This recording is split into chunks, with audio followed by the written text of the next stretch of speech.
Webster Thomas Radio Hour. Here, our crackerjack team of radio engineers, award-winning actors, and writers work hard every day to bring you the finest radio show the public domain has to offer. Well, friends, have you ever wondered how they do it?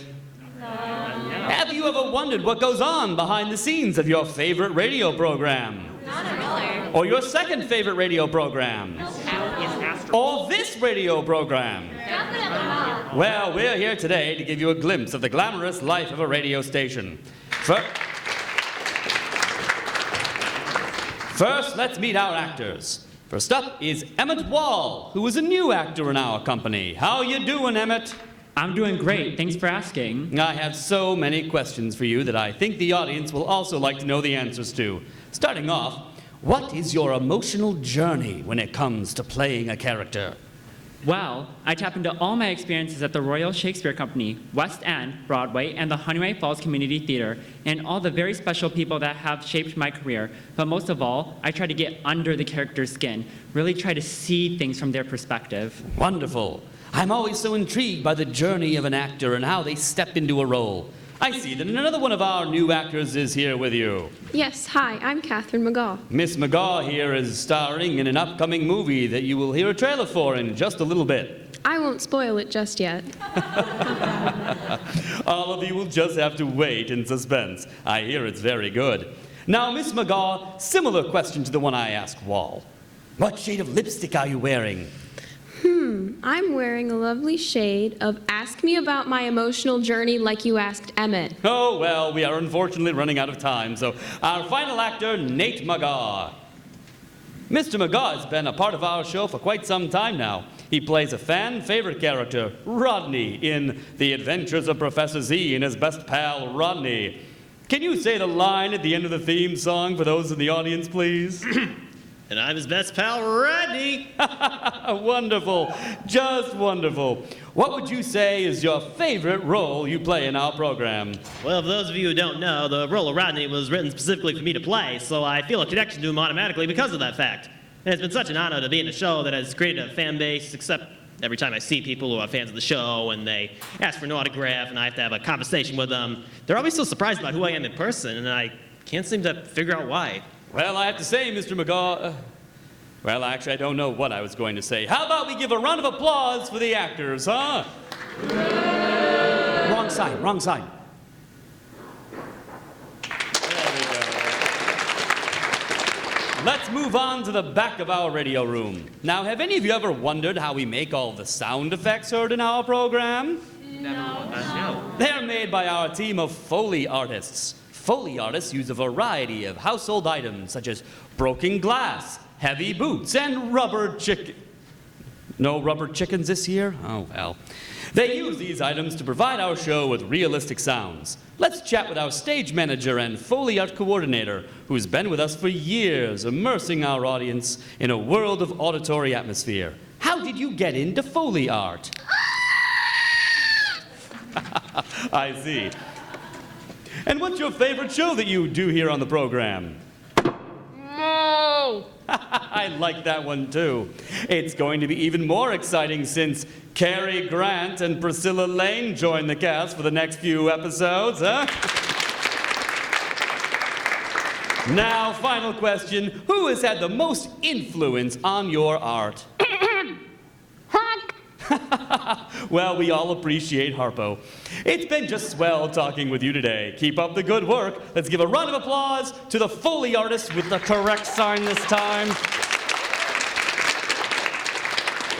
If you've stuck with us this long, seek professional help, you're probably wondering when you're going to meet the writers.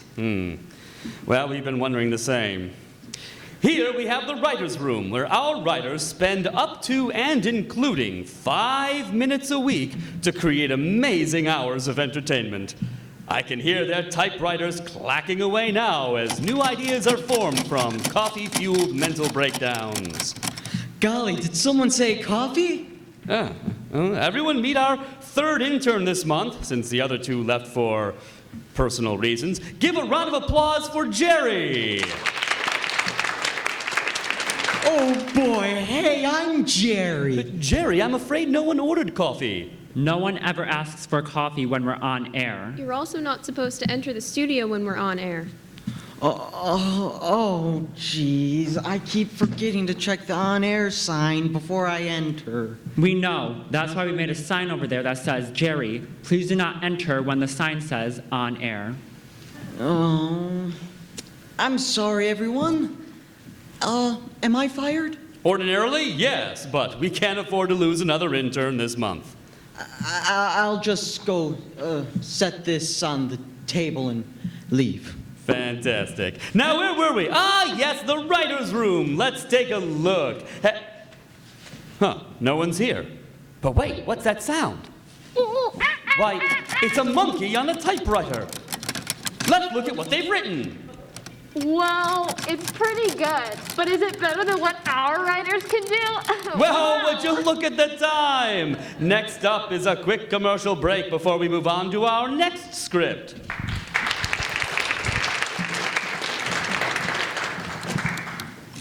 Are you sick and tired of unpredictable Rochester weather? Do you wish there was a way you could know if you have school the day of a blizzard? Well, then we have the product for you, Mr. Gumina's Snow Day Predictor. Here you can say goodbye to flushing ice cubes down the toilet and wearing your pajamas inside out.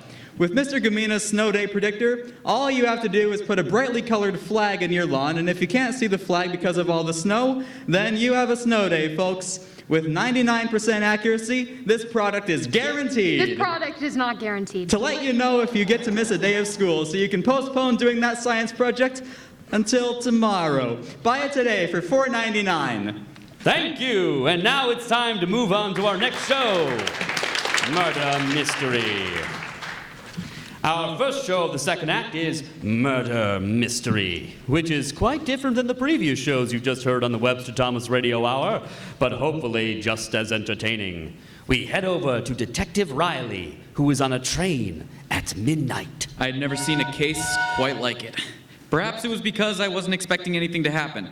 You see, I decided to take a break from my intensive life as a detective and go on vacation to see my mother. So I hopped on board a train that was Chicago-bound. I was hoping for a peaceful trip, but then at midnight I heard a knock on my compartment door, and just like that, I'm back in the field. Detective Riley, I'm the conductor of this train. With all due respect, conductor, what could possibly be so important at this hour? There's an emergency. You need to open this door. All right. All right, I'm up. Oh, I am so sorry to have woken you up, but I knew you were the only one on board who could solve this.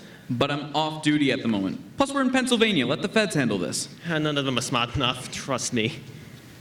Your work is world-renowned, detective, and if anyone can right this wrong, it's you. All right, fine. I'll put on my suit and grab my gear, so keep talking. I want to know everything. Do you know of Charles Stewart, the wealthy businessman? Of course I do. He's been all over the news for saving that company that made reflex testers for children. He's a very good man. That's going to make what I have to tell you a lot harder. You don't mean... I do. Charles Stewart was found dead in his compartment tonight. We have no idea how it happened or who did it. All we know is he went into his room after dinner and he never came out. And what train car was he in? Number 7. It's only one away from me. What compartment was he in? 2. How many compartments total? There's only 5. That's a manageable amount of suspects to ask. Listen, when I get over there, I want all the doors to be shut and locked. Do you hear me? Yes, sir. No one is to come in or out of their compartment, and certainly not out of that train car. Except us, right? Except me. You're a suspect too, conductor. But you are not? Of course not. The detective is never the suspect. Right. That's not important. Let's head over to the car. We better hope that he's still in this car and not in one of the others. Yeah, with only 20 minutes, we don't really have time for him not to be. That's when the next stop is, and I don't want anyone who might be a suspect to leave. Then I'll make sure to make this search quick. Mark my words, conductor, you will have a confession and conclusion by 12:30. We need to start by inspecting the body, so let's go to Mr. Stewart's car and see if there are any clues. I think I'm going to pass out. I can't do that stuff. Dead bodies don't faze me anymore. I understand if you have to leave the room, conductor. No, I'm going to stay right here. Now, let's look for any stab or gunshot wounds. I don't see any. Me neither. Do you smell that? No, what? Bitter almonds. I think we're dealing with poison, which means that in this case, it is a murder. Well, I would certainly hope so, considering what the title of the show is. Oh, hey, what's that in his pocket? It's a slip of paper. It's our second clue. You get it. I'm not going anywhere near that body. No thank you. If you donate $10,000 in war bonds to help the war effort, you will get a private meeting with the one and only Professor Z at any date you wish. As soon as the war bonds are deposited, you will get notified as to when the professor will be visiting your city. Sincerely, Professor Z and his best pal, Rodney. I've heard about this contest. What a splendid way to help out from the home front. Those fools. I don't know anyone who want them to visit. Yeah, well, someone clearly did, or else the bonds would still be in Mr. Stewart's pocket, right? Good thinking. Our case is not only to solve this murder, but also to catch a thief. Let's investigate other suspects. You said that the last time Mr. Stewart was seen was by the staff at the dining car, yes? Yes, he was greeted by the chef and served by one of our waiters. Would you mind calling them down here, please? Sure thing. Harry, Lou, get down here, please. Car 7. Right in my ear. Sorry, boss. Gotta do what you gotta do. What's going on? One of the guests on this train has been murdered, and the two of you are suspects for that murder. Shocking, I know. But, from the looks of it, neither of you could be capable of committing such a crime. You look like children. That's because they are barely of the adult age. Yes, sir. We both turned 18 just a few months ago. Typically, I'd say that age is irrelevant in terms of crimes, but in this case, it seems to be the opposite. Does this mean we are dismissed and can go back to bed, or... No, I have to ask you a few questions about the events that played out at dinner. Waiter, do you remember what table Mr. Stewart is at? I assumed it was you who served him, yes? I did serve him, but I don't have the table numbers memorized just yet. By the way, both Terry and Lou are new hires. I probably should have mentioned that earlier. I'll rephrase the question so you'll be able to answer it. Do you have any idea as the general area as to where Mr. Stewart was sitting? By the window, I believe. It's a train. All the tables are by windows. Yeah, duh. The one towards the back by the kitchen. Was the dining car busy? Oh gosh, no. There were only a few other guests eating. And were any of them in close proximity to Mr. Stewart?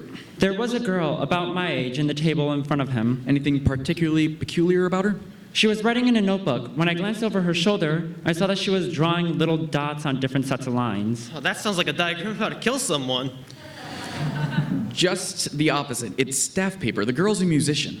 Oh, music isn't deadly, is it? Not any of the stuff I listen to anyways. Smooth jazz and K-pop. But I have heard from some colleagues of mine that playing Hello, Hello, Who's Your Lady Friend on constant repeat can drive someone mad. Oh, yeah. But I have yet to try. Conductor, where is the musician on this train? The same car as Mr. Stewart. Yeah, the compartment right next to it is to be exact. Chef, what food did you serve Mr. Stewart? Do you remember? Everyone had the fish tonight, but in the kitchen, everyone followed the recipe exactly. No one had poured anything extra into anything. So, if there was any poison in the dish, it would have had to been put into Mr. Stewart's dish. It's too early for this. Mr. Stewart's dish, and not everyone's meals as a whole. Correct. I make sure that only the correct ingredients are put in the food. I swear on my life that none of my fellow employees or myself have poisoned the food. I give you my word. You know, giving your word about something is a very dangerous and serious thing. Words aren't easy to take back as you might think. I'm not lying. I promise, please. Good. Do either of you remember as to what the other dining guests looked like? There were two women, one around middle age and the other who I think must have been her mother because she looked a decent amount older. All I remember about them was their smell. It was a very strong perfume. Smelled like chrysanthemum. Must have been from Paris or something. It smelled really expensive. Well, the smell isn't important. What is important is the fact that those people are suspects as well, and we need to figure out what train car they're in and make sure no one leaves it. Hang on. The perfume is here. They must be passengers in this car. Huh. Certainly makes my job easier. I don't mean to rush the process, Detective, but that kind of freaks me out. Can we leave? Didn't even see the body. I think that's an experience I'd like to skip on, please, and thank you. Wise choice. All right, fine. You're dismissed. Thank you. It was nice meeting you. Probably the best that they left. Too many cooks in the kitchen. Time to consult more suspects. Are we starting with the first compartment? Yes, numerical order is always the way to go. This is the musician, right? Precisely. It says on the card out here that they're going to Rochester? What? That city could drive anyone to murder. Oh, why on earth would anyone want to go there? Beats me. Let's ask her. What's going on? It's very late. Hello, my name is Detective Riley, and I have to ask you a few questions. You see, There was a murder on this train. And the victim was found dead in the compartment after dinner. And since no one has left the car since then, we can only assume that the killer is in one of these 5 compartments. Oh dear, who was killed? The man in the compartment next to you. Oh dear, that could have been me. I can't die. Not until I've been to Rochester for the 3rd time at least. That's too many times. What is your purpose for going to Rochester exactly? I'm supposed to be a guest performer on the Webster Thomas Radio Hour. Again. Haven't heard of it. Well, it's the finest show the public domain has to offer. You should check them out. Have you performed on the show before? Twice. Well, sorta. Sorta? Every time I try to sing, they always run out of time or have to go to a commercial break or need the microphone for something else. Well, maybe this time I'll be lucky, right? They keep telling me it's my song choice. Maybe I'm just really terrible at singing. Oh, that's nonsense. I'm sure you're a fantastic singer now. Aw, thank you. Mommy says so too. Oh, does she tune into the show? Every week. All right, let's please get back onto topic. I have 2 sources that say you sat very close to Charles Stewart in the dining car at dinner. Wait, that's who was murdered? You didn't recognize him? No, I was too busy writing a song about being a hopeless romantic. Aw. If I'd known who he was, I would have said hello. He's so famous. It's such a shame he died. So you genuinely had no interaction with Mr. Stewart? Like I said, I was too busy with my music. Thank you for your time. You may go back to sleep now, and good luck on your show. Thank you very much. On to compartment 3? Yes, and we have to hurry. It's almost 12:30. And now for a commercial break. Hey you! Yes, you, the one breathing. Are you looking for something to get your mind off the war? Trying to come through on your New Year's resolution to work out more? Wishing you could be as big of an athlete as Hank Greenberg or Bob Feller? Well, then we have the place for you. Suff Sports Ball Stuff. We sell everything you could possibly want for sport ball. Balls, uniforms, and even a scoreboard to keep track of your score points. Come to the shop today, and in no time, you will be yelling, "Hike!" as you pass the soccer ball to your neighbor. Welcome back to Murder Mystery, where our story continues. I don't know about you, but I'm on the edge of my seat, and I've already read this script several times. Now we go back to the hallway of train car number 7, where the conductor and Detective Riley are still trying to solve the mystery. Compartment 3? Yes, and we have to hurry. It's almost 12:30. What is going on out here? My family and I are trying to sleep. Oh, we are so sorry to disrupt your evening, but there has been a murder on this train. Oh, what? Is the killer still on the loose? Yes. My family and I will be getting off at the next stop then. Staying on this train is not safe. I'm afraid I can't let you do that. Everyone on this train car is suspect for both murder and stolen war bonds. Except them. Not only is this criminal a threat to our society, but the war effort as well. They must be stopped immediately. So I have to ask you a few questions. This is absolutely ridiculous. Richard, honey, what are you doing out here? There's been a murder, Linda. But it's only Saturday. I'm afraid murderers don't take off weekends like the rest of us do, ma'am. Well, where was this murder? 2 compartments down from your own. Oh, golly, that could have been us. Can you ask these questions quickly, please, and lower your voices? Our son is sleeping. Of course. Where were you at dinner last night? In our room. Why weren't you at the dining car? Well, my wife got a headache and needed to go lie down, so we had food brought to our compartment. By the time we were done eating, my son wanted to read a book with us, so we did. But that only made Linda's head hurt even more, so we went to bed early. And was this headache caused by reading or something else? I got the headache from a really strong perfume. I think the person in the compartment next to us keeps spraying it. It's very annoying. You're not the first person to have mentioned this perfume. Perhaps it requires further investigation. It would if we were employees at a department store, but alas, we are not. Could you get rid of the smell detective? No, I cannot. My job is to make sense of murders, not to murder sense. I get it. You're funny. Do the 2 of you and your son, you guys haven't left since before dinner? Yes. And you had fish for dinner, correct? Of course. Wait, the fish wasn't poisoned, was it? Well, yours wasn't. Oh, golly. The 2 of you may go back to your room now. Thank you for your time. 2 compartments down, 2 to go. Oh, detective, look at this. Passengers in compartments 3 or 4 are going to the same destination, and the tickets are under the same name. Must be related. Either that or they happen to have the same last name by a random coincidence. Yeah, but Stutzel isn't a common last name. You never know. Well, let's find out. Do not knock on that door. What? This process will go a lot quicker if we question both passengers at the same time. Remember, 12:30, rapidly approaching. You ruin all the fun. Oh, goodness gracious, could you stop bothering me with your shenanigans for 1 second? Betty! I swear, Betty? What is happening, Detective? You aren't my daughter. Not your son either. How do you know I have a son? Lucky guess. My name is Detective Riley, and I'm here to ask you a few questions. Ugh, hang on, I need to go get my glasses. You were right. They are related. A mother and daughter duo. What could possibly go wrong? Ugh, you look better blurry. Thanks. What is your name, ma'am? Hyacinth? Okay, thank you. Lovely. Okay, I have to ask you a different question. What is going on with your hat? It's very tall, very colorful, lots of feathers, which of course is absolutely useless information for everyone except us. It was given to me by my husband right before he died. I never take it off. Except, well, no, that's silly, sorry. Let me decide if it's silly, ma'am. It's just that sometimes when I sleep, I feel like it's just drifting off, like it's just floating away.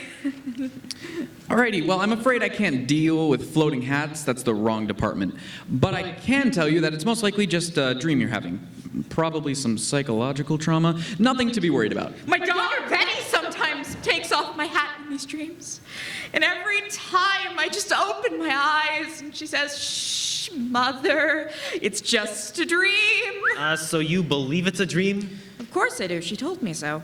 That does not sound like a dream to me. It sounds real. Maybe your daughter did something to your hat. Well, there's only one way to find out. Hyacinth, I need to look at your hat. No! Don't you dare touch my hat! I won't take it off! Okay, your hat can stay on your head.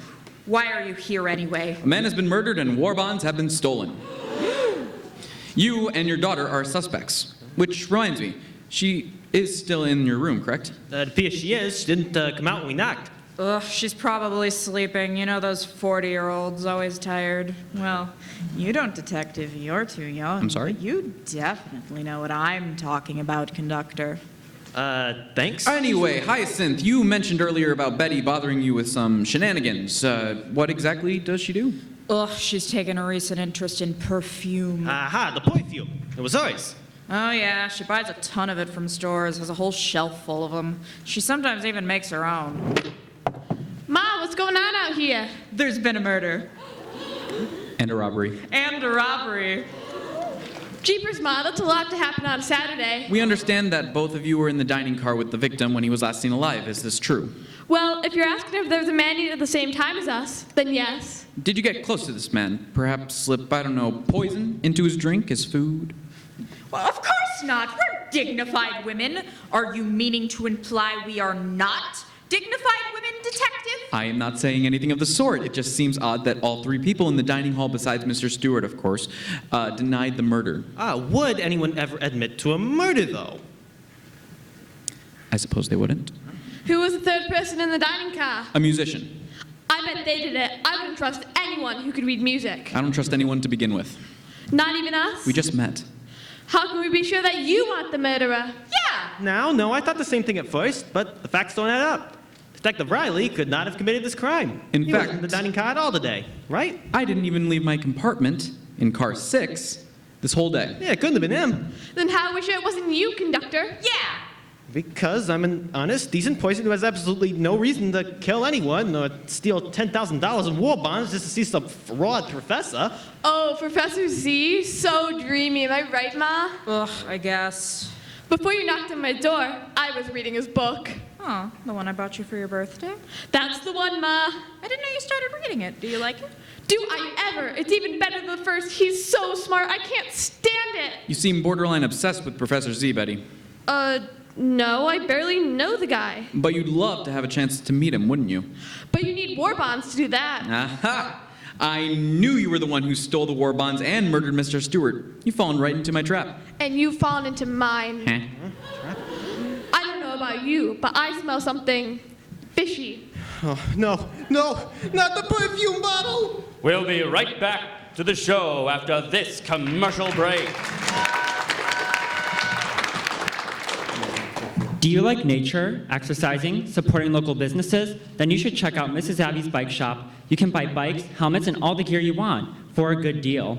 Whether you're going on a bike ride around the neighborhood with your family, competing in a triathlon, or biking on a trail, Mrs. Abby's Bike Shop has everything you need.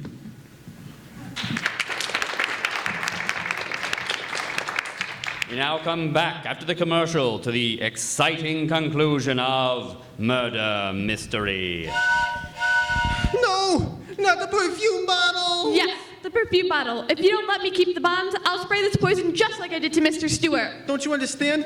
If you spray that poison, we'll all die! Betty, you just admitted to a crime. This is the first step to the healing and conviction process. Now hand over the bonds and you will be arrested peacefully when this train stops. No.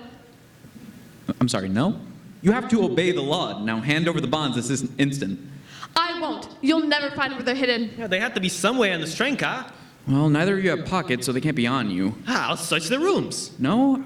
I know where they are. What? Where? Hyacinth, lift up your hat. But my husband! Lift up your hat. My hair is gonna get all messed Just lift up your hat. Found him.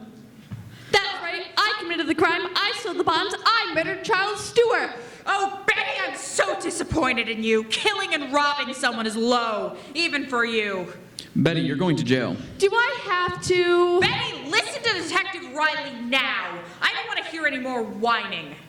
Okay, just so you know, I would have gotten away with it too if it weren't for you meddling detective and your conductor friend. Yeah, that's what they always say.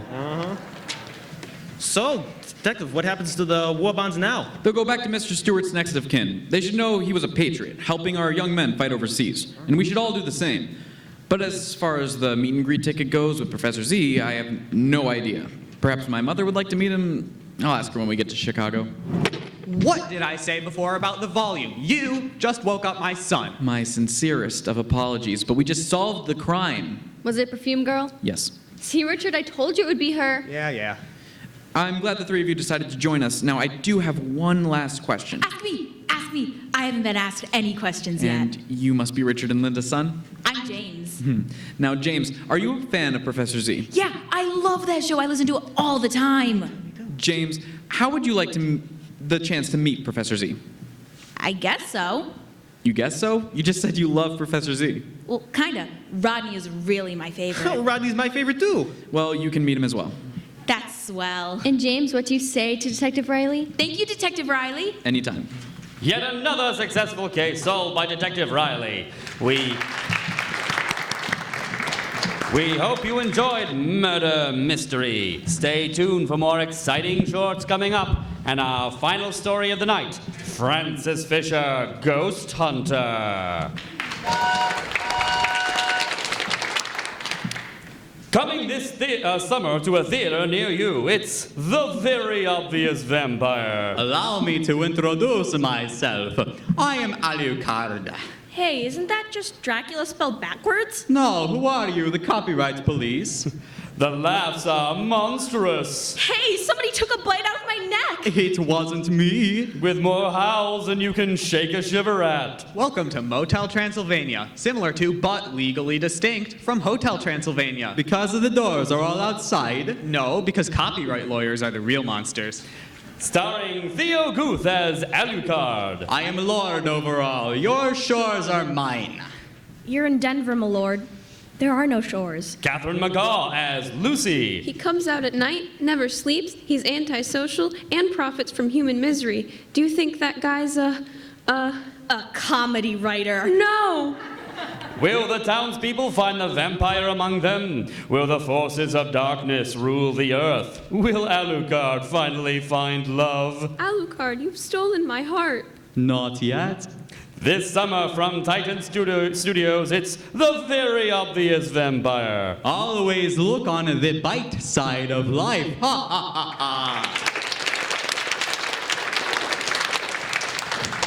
Last week on Francis Fisher, Ghost Hunter. The name's Fisher. Francis Fisher. What's your afterlife emergency? I'm hearing all of these weird noises outside of my house each night. What do the noises sound like?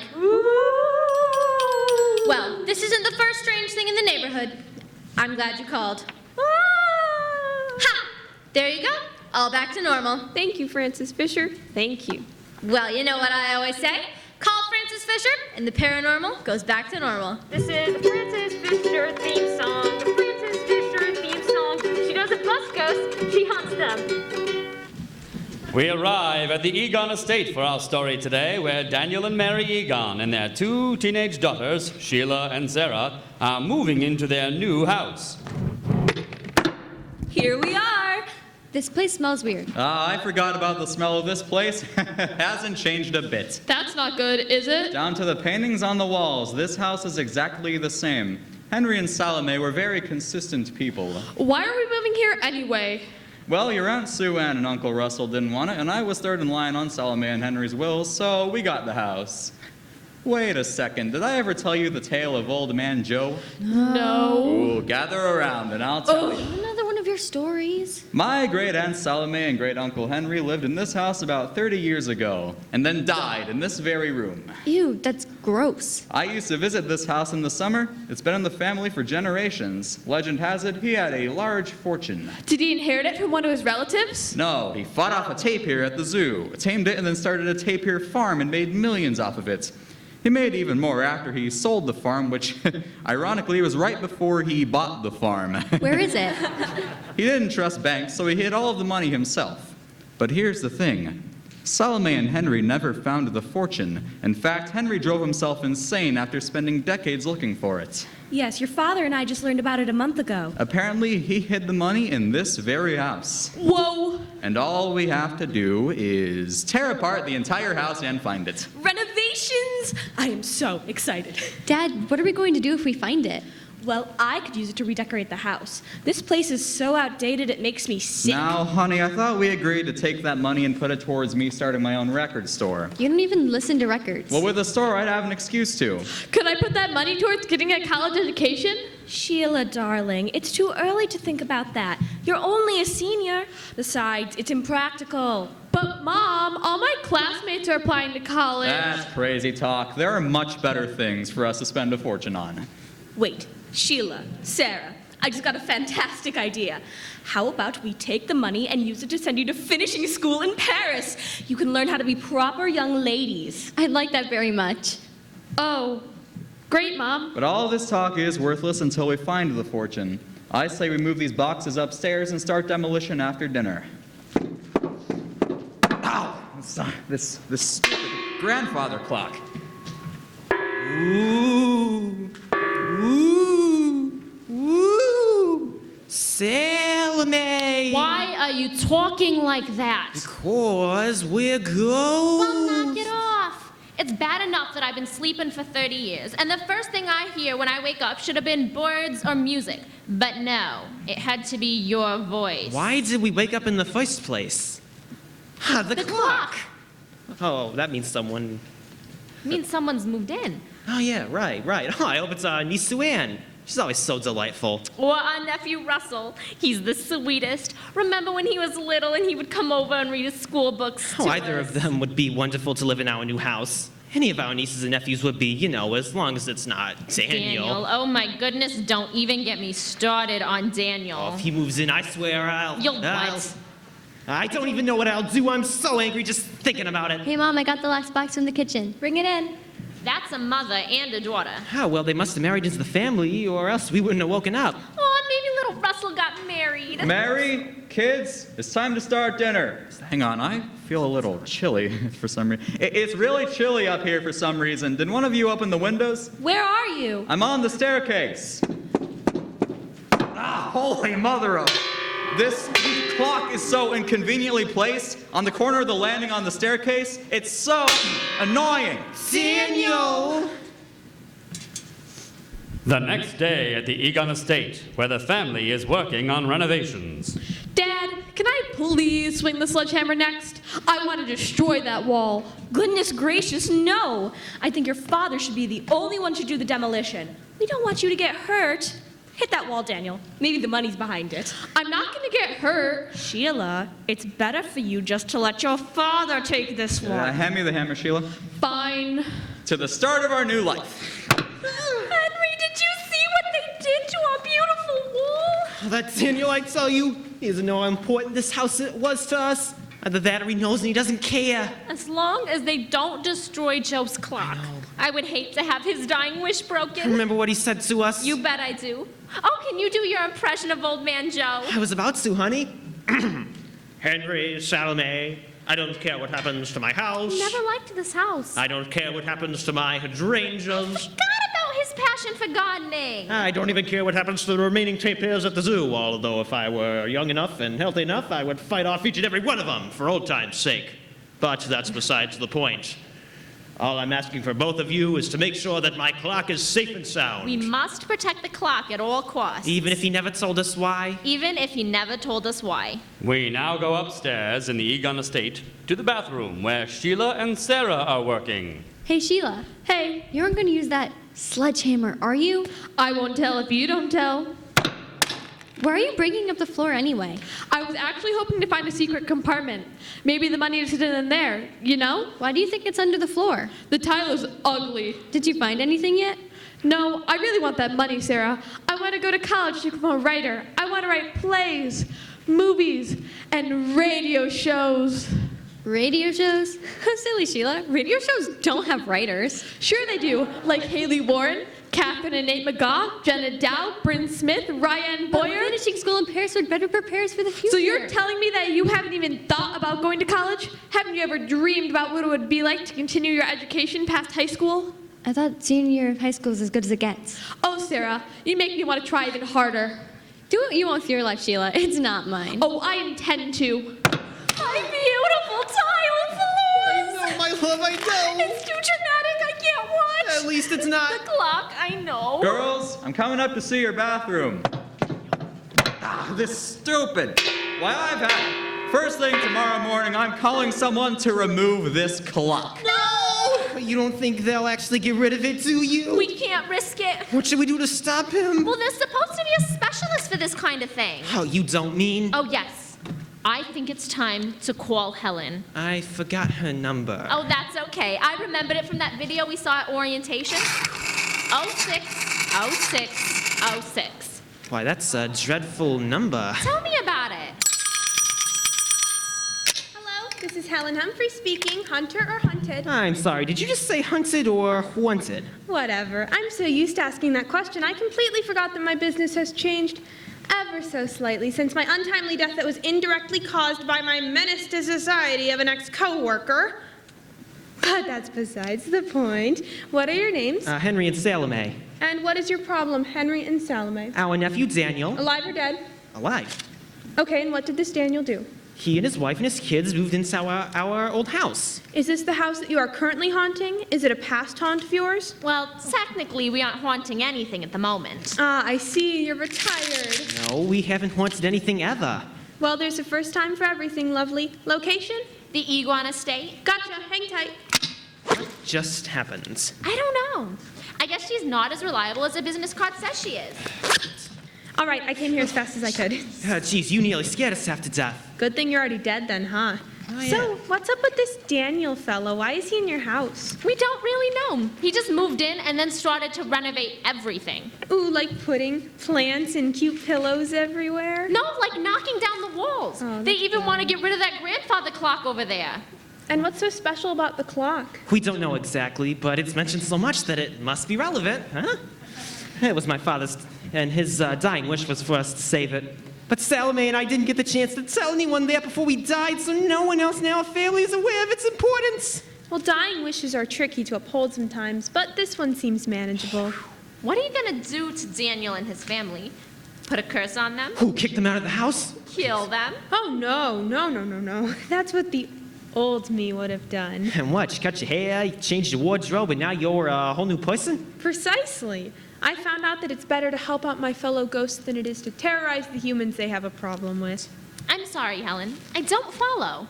I'm gonna help you and your husband through this difficult time, through the power of our mind and our feelings. Let's sit in a circle and talk. I'll light some candles to help calm ourselves. Now, let's take some deep breaths. In and out. In and out. In. You're killing me, Helen. And out. Henry, how does all of this make you feel? Well, I have a lot of feelings. Can you sort any of them out just yet? Or, you know what? I'll light some more candles. Maybe that will help you clear your mind. Honey, come into the entryway quick. I see smoke. Well, where is it coming from? Is something on fire? I don't know. It just appeared. Oh my gosh, my candles have never summoned anyone before. This is so exciting. I thought only humans could summon ghosts, not the other way around. Like I said before, there's a first time for everything. I'm gonna blow out these candles before they get suspicious. The smoke is gone? That's very suspicious. Well, I'm gonna get ready for bed. We have a very big day of removing the clock tomorrow. Is there a plan B, Helen? Maybe something to get them to leave the house for good? Well, back in the day, we would just play Hello, Hello, Who's Your Lady Friend on constant repeat off the phonograph until it drove them insane. Why can't we do that now? Oh, it goes against protocol. My next step in my new process of healing is for us to express our pain through song. Oh, please, no singing. Yeah, I'm not allowed to sing. It's a court order. We don't have to sing. We can just play instruments instead. I have some in my bag here. Take what you want, but I call the chimes, okay? Now what we are going to do is dance around the room and play our instruments. I want you to channel the emotions you are experiencing and put them into your music, like so. Salome, this seems foolish. Just do what she says, Henry. Henry, Salome, dance with me. It's so refreshing. I feel cleansed already. Fine. Stupid. Come downstairs quick, Daniel. Oh, what do you need now? I was just brushing my teeth. Oh my goodness! Honestly, honey, I don't know how you keep doing that, but do you hear the music? All I hear is that clock. There's no need to use that kind of language, Daniel. Sorry. I'm just stressed. I think both of us are just tired. I mean, I'm yelling about a clock and you're hearing and seeing things. Maybe you're right. Let's go to bed. And watch your step going up the stairs. Lovely. Henry, Salome, we did some good work today. Now let's get some rest and we'll continue the healing process in the morning. And now for another commercial. Do you want to become a better reader or pass your English class so you can participate in the Webster Thomas Radio Hour? Have you ever walked into English class thinking, I don't remember anything from last night's chapter? Well, do we have the solution for you? Miss Stahl's Smart Spectacles. When you put on these sweet specs and read, you will have increased comprehension so you won't become terribly confused in the middle of a book. The Smart Spectacles also enhance your retention, letting you remember even the smallest of details that might be important later. The only thing these glasses can't do for you is read. Go buy a pair of Miss Stahl's Smart Spectacles today. Good morning from the Egon estate. I'll get it. Bill Fisher here. What's your maintenance issue? Ah, yes, Mr. Fisher. I'll run downstairs and greet you. Oh, yeah, I see the problem now.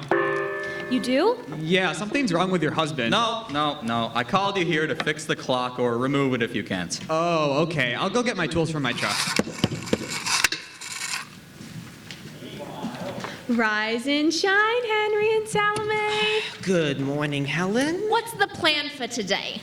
Well, I bought some ketchup, and I was thinking we could write out our feelings on the wall by the clock. Okay. Follow me. I just think ketchup is so delicious, don't you? No. And we're going to use it to write on the wall? Yep, just like paint. Henry, you go first. Back with the tools. Let's get started on this clock. You're a lifesaver. Thank you. Yes, thank you, Bill. No problem. Helen, how does that look? Good job. I can really understand the frustration you're trying to convey. Goodness, Mary, darling, what is it? There's a message written in the wall! Oops, I see it too. What does it say? It says, leave the clock alone. Oh, boy, looks like you've got yourselves a ghost problem. Ghosts. Yup. That would explain the smoke and the music we heard yesterday. Yeah, I think your house is haunted. What, can you fix it? Well, I can't, but I know someone who can. My sibling. Here's their card. F. Fisher, ghost hunter. Hope that helps. It does, thank you. I can call right now if you'd like. Well, I think this is going to work out. Me too. I can't believe our house is haunted. Me either. Well, I can't believe that there's a message written in blood on the wall. I know, honey, I know. F. Fisher. That name sounds so familiar. I used to know an F. Fisher. I hope there's not any relation. They're on the way right now. I'll be back after this ghost problem is fixed. Then you'll take the clock, right? You got it. Oh, I'll get that. Oh, I'm sorry. I think you must have the wrong house. Huh. My brother told me to come to the Egon estate. is this not the Egon estate? Your brother. Yeah, my brother Bill Fisher. My name is Francis Fisher. Fran for short. I'm the ghost hunter you called. Oh, I just assumed. Bill was calling his favorite sister? Yeah, I get that a lot. I changed my card to F. Fisher because people don't usually hire A woman. someone who's under 30 years old. Oh, I like her a lot. So, you're a ghost hunter. Yes, sir. But you don't hunt them, do you? Well, technically, I bust them. Wouldn't that make you a ghost Oh, bust? no. My title is Ghost Hunter, which is closely related to, but legally distinct from what you are referring to.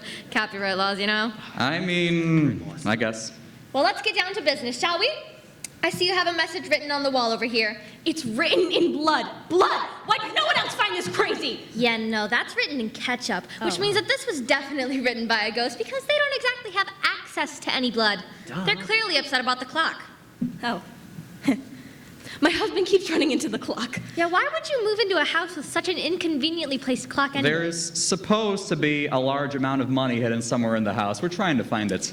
Ah, well, that would explain the demolition. You're looking for something. That and this place is so outdated. Ugh, you're telling me.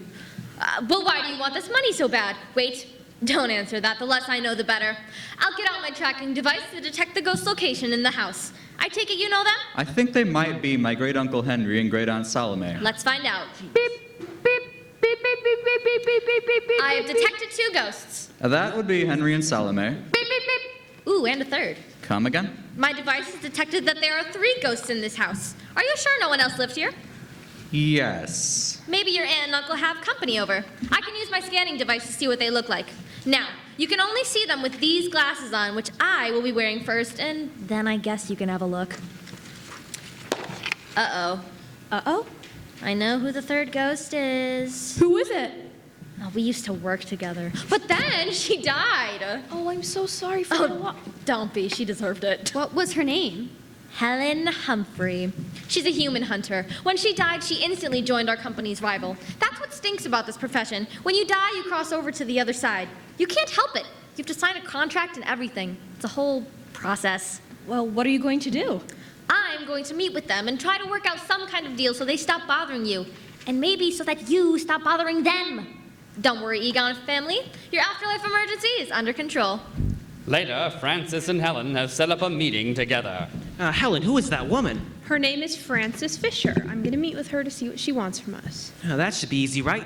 Well, sometimes there's a little bit of a communication delay, but we shouldn't have to worry about that. Uh-oh. All right, Humphrey, make this quick. I can only cross over to your side for a few minutes. Fran, you haven't changed. And you changed so much. You used to be a brunette. And alive. What happened? Well, I really found myself in the afterlife. Self-discovery, bleach, you should try it.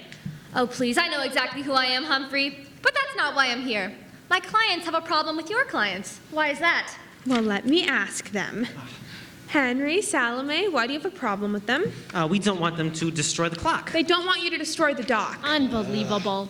Are you sure they said dock? We're nowhere near Denver. Well, maybe I heard it wrong. Let me try it again. We want them to stop destroying our house. They want you to find a mouse. Oh, you gotta be kidding me. What mouse? Oh, God, I forgot how much I hated working with you.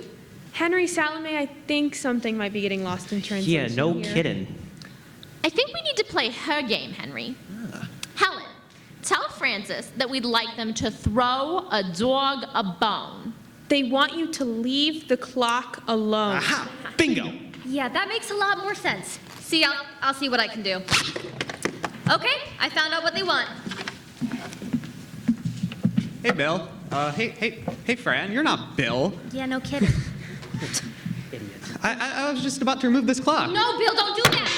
No. Ugh, seriously, Bill, that is the one thing I didn't want you to do. Sorry, Fran. There's writing on the back of the clock. This clock belongs to Old Man Joe, king of the tapirs. I have never seen that engraving before. Look, there's a secret compartment on the back. Oh, is this what I think it is? The money, you found it! That's why the clock was so important to Joe. His fortune was inside. There's a slip of paper in here that says how much money there is.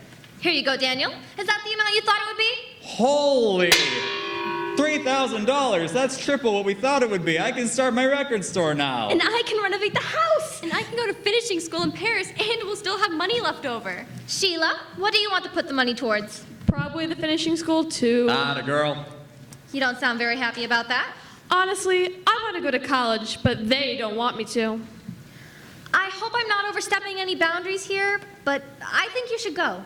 Mr. and Mrs. Egon, women should be encouraged to further their education if they want to, and they should be who they want to be, live the life they want to, not the one their parents think they should. The world is changing for the better. It's time we change too.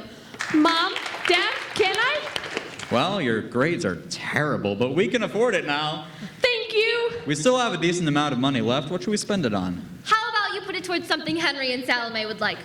Or my bill? Well, they always liked how their house used to look when they lived here. Then why don't you use the money to restore the house to its original glory? Ooh, or you could use it to pay my bill. That's a fantastic idea. Thank you, Francis Fisher. Oh, just doing my job. And remember, you can call me if you don't know how to send me the money for the bill. Or, I guess, if you have another afterlife emergency. I'd be happy to help you guys. Remember, I'm not afraid of any ghosts. That concludes this week's episode of Francis Fisher, Ghost Hunter. Stay tuned for next week's adventure. This is the end of Francis Fisher, and this is her outro song. That's a lovely outro. And now, a message from two of our actors. Hey, Theo. I'm pretty bored. I'm bored too, Alex. What is something we can do that is safe and follows the current CDC guidelines? Oh, I am so glad you asked. I heard about this great place called D'Angelo's Golf Course. Oh, cool. What is it? It's a golf course. Right. That's self-explanatory, so we don't need to waste any time telling the audience what it is. Hey, is that the same D'Angelo as our music theory teacher? Oh, you bet it is. Wow, sounds fun. Let's go. Thank you, Ramirez and Guth, for the semi-informational commercial that has no directions as to how to get to this golf course whatsoever. You're welcome.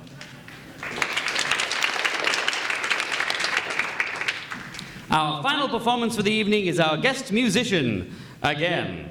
Well, I'm glad the microphone's back. And it's going to stay there for the entire performance. I sure hope so. So I can just start my song? You may. There's no time limit this time. Wonderful. I will be singing Hello, Hello, Who's Your Lady Friend? That song is okay to sing, right? As long as you don't sing it repeatedly. Okay. Here goes nothing. Me, me, me, me, me. Hello, hello, who's your lady friend? Who's the little girlie by your side? I've seen you with a girl or two. Oh, oh. Hold on a minute, folks. We're having some technical difficulties. Could someone in the back please figure out what's going on? You gotta be Sure kidding thing. me. Well, I guess I'll just pack up my things then. No, wait a minute. You came on this show to sing, and we're going to sing, even if it's the last thing that happens on the show, which according to our set list, it is. All right, then. Thank you. Hello, hello, who's your lady friend? Who's the little girlie by your side? We interrupt the performance for a sport ball announcement. The Titans are playing the Warriors. The score is 21-24. Oh, the game is getting intense. Haley passes to Jenna. Jenna passes to Nate. You gotta be kidding me. I'm done. Oh no, Nate dropped the ball. He dropped the ball, folks. No wonder they say Rochester can drive you to Will they rebound from this disaster? Will the Titans take home the sport ball trophy? Oh, but wait just in time to save the day is Catherine, who grabs the ball, runs down the field past her teammates, past the Warriors. She shoots and she scores! Touchdown, home run, slam dunk, goal. Other sport ball terms. The Titans win the game. The Titans win the game. Thank you for that wonderful sport ball update. The timing of those is always appreciated. And that's it for the Webster Thomas Radio Hour. Have a nice night, ladies and gentlemen. Round of applause for all our actors.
Bye.